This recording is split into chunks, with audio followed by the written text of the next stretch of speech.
Bang, ini soal kemudian sedikit lagi Bang soal Transkontinen ini sekarang cabangnya ada di mana-mana saja Bang?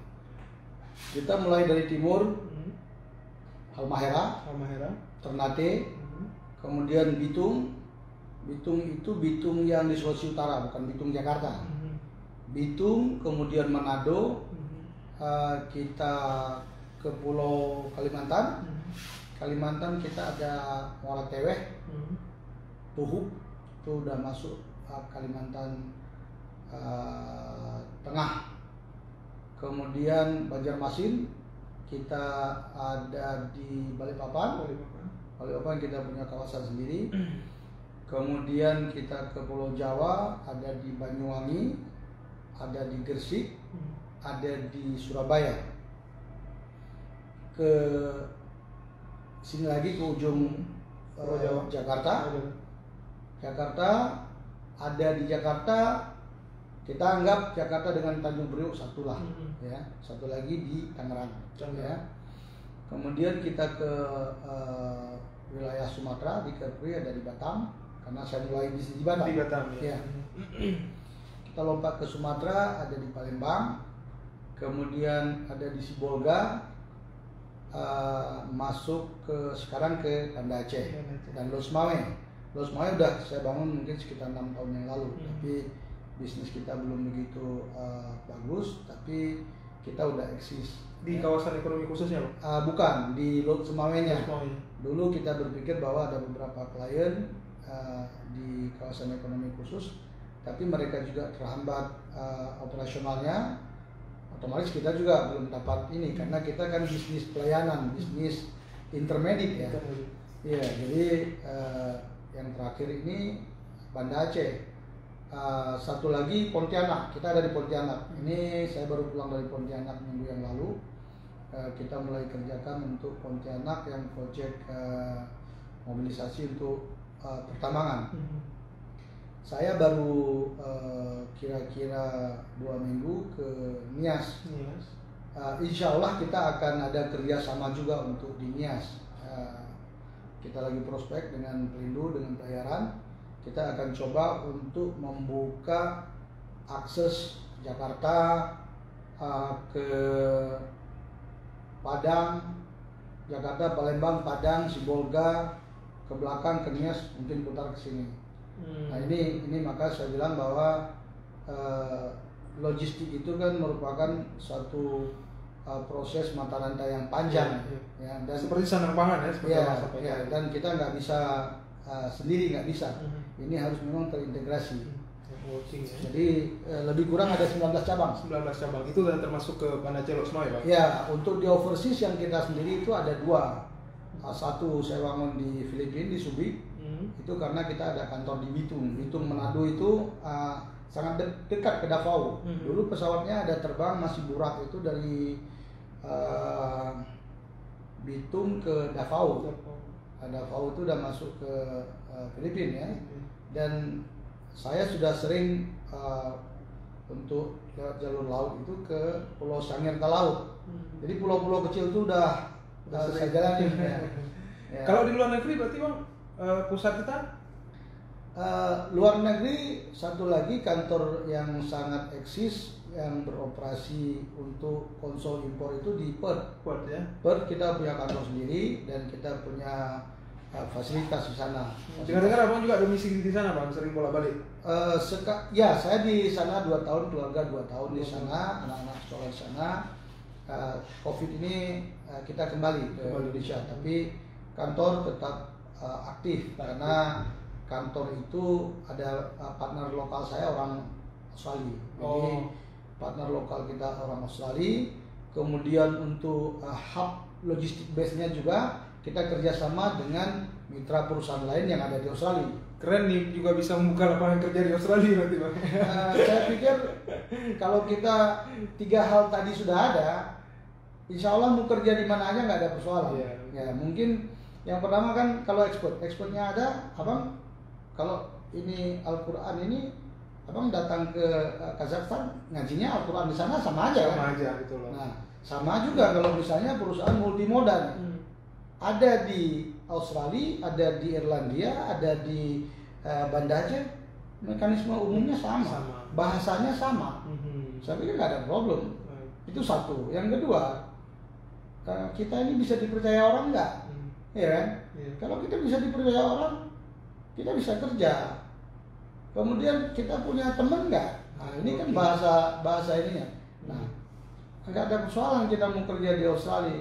Mempekerjakan Australia kan sebenarnya kita cuma membuat satu legalitas. Memberikan ruang. Ya, tidak harus kita ekspor orang Indonesia ke sana kan? Ya, lebih efisien, sana aja kerja. Sekarang saya nggak ada di Australia, tapi otomatis barang ini masih bergerak nih.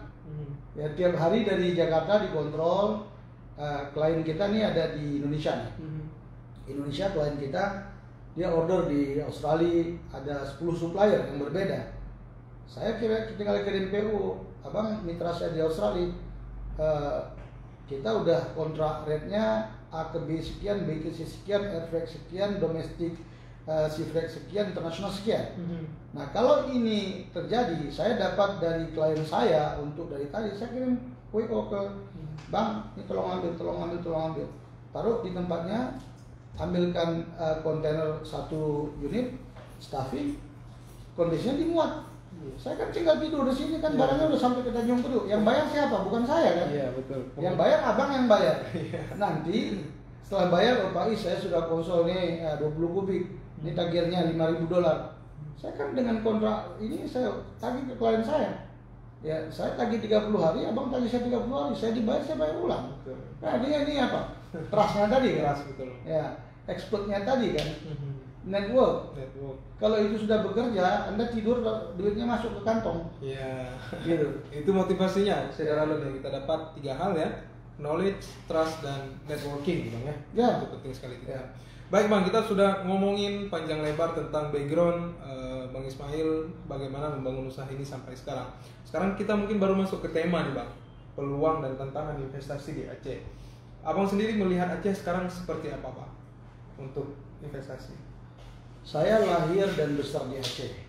Saya melihat peluang Aceh itu sangat menjanjikan.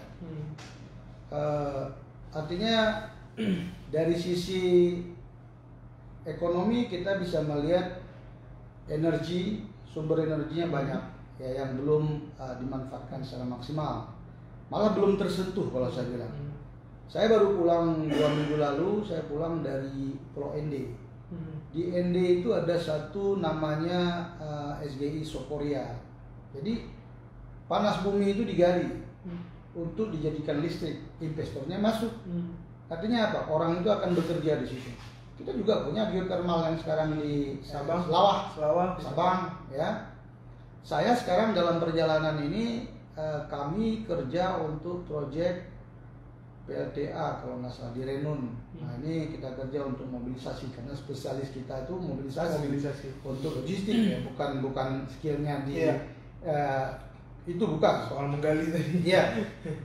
Yang kedua, kita juga oil and gas. Oil and gas kita kan potensinya sangat besar. Bahwa dalam beberapa tahun terakhir ini menurun, tapi bukan berarti nggak ada, karena nggak dilakukan seismik baru, nggak dilakukan pencarian baru yang membutuhkan sekarang modal besar. Tetapi ini kan dihadapkan pada kondisi ekonomi dunia yang kurang menjanjikan, terutama untuk di oil and gas, sehingga nggak terjadi investasi ya. Tapi kalau nanti menggeliat kembali energi ini, kebutuhan energi itu akan dilihat kembali. Nah, kita punya batu bara, kita punya potensi emas, kita punya potensi mineral lainnya. Kalau sekarang kita melihat belum lagi industri perikanan, belum lagi agroindustri, Aceh memiliki kekayaan lebih daripada provinsi-provinsi lainnya. Contoh misalnya kayak Gorontalo. Gorontalo kan baru jadi provinsi beberapa tahun, tapi yang jumlah penduduknya mungkin juga lebih kecil daripada kita. Tapi mereka udah ada sesuatu komoditi-komoditi ini yang diekspor keluar. Ini kan satu hal yang ditangani secara fokus ya. Maka saya lihat Aceh adalah sangat positif untuk prospek investasi. Tetapi ini kan kita memerlukan sinergitas antara dunia usaha, pemerintah dan masyarakat. Dan ini butuh waktu memang untuk proses ya. Tapi kalau semua pihak melihat ini positif, saya optimis dalam paling lama 5 tahun ke depan kita udah ada bentuk lebih bagus. Apalagi sekarang kan proses-proses ini sudah mulai menggeliat kembali. Nah, kalau orang kadang-kadang kan begini, kalau sosialisasi tidak dilakukan, edukasi tidak dilakukan kepada masyarakat, ini yang menjadi satu muncul perlawanan, terjadi muncul satu ketidakpahaman, sehingga ada orang-orang yang kurang happy dengan itu bisa dipakai untuk dipolitisasi. Nah, udah banyak pengalaman ya Bang, berapa kali ya? Ya itu yang kita lihat ya, harus betul-betul dilihat secara utuh.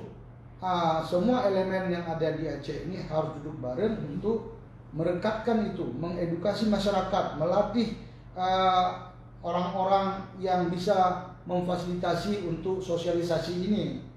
Karena kita lihat banyak negara-negara seperti kita tambang misalnya, orang kan berbicara tambang merusak lingkungan. Kalau kita lihat pembangunan, nggak ada yang nggak merusak lingkungan, tetapi kan bukan merusak namanya, itu yang harus dikontrol ya, harus di-maintain. Karena pasti bangun rumah pun kita gali tanah ya. Saya melihat satu negara kecil zaman dulu itu, bisa lihat sejarah Cyprus itu kalau dilihat itu semua bekas tambang tembaga, tapi mereka dimanage dengan baik sehingga dijadikan dia sebagai area turis, menghasilkan ini dari yang lain. Yang harus dijaga itu kan jangan sampai terjadi pencemaran dan pengrusakan. Tapi kalau perubahan dan dilakukan dengan tata kelola yang baik, saya kira nggak ada persoalan. Dan peluang-peluang ini semua kan menjadi peluang bisnis yang sangat menarik. Betul. Nah, kita nggak usah bilang lebih jauh. Kalau industri kreatif aja yang digalakkan pemerintah sekarang ini kan peluang sangat besar. Saya pernah melihat bahwa ada expo yang datang itu orang Singapura melatih orang kita, karena kita punya segala resource seperti cabang-cabang pohon yang bagus itu dipotong, dijadikan itu, dibuat sesuatu menjadi unik. Nah ini kan kreatif, ini kan nggak perlu menggali ke dalam bumi, sumber kita kan luar biasa ini. Nah ini makanya pemerintah, saya lihat pemerintah sekarang itu kan salah satu programnya sampai ada Kementerian Ekonomi Kreatif. Jadi ini sebenarnya dengan itu saja bisa mensupport pariwisata yang luar biasa. Jadi saya pikir kembali bahwa terutama yang berkompeten, yang punya power untuk ini di segala level itu harus satu visi. Harus satu visi. Masyarakatnya harus diedukasi, harus dilakukan sosialisasi sehingga nih kita ada satu perubahan dari cara pandang, harus melihat ke arah yang lebih positif.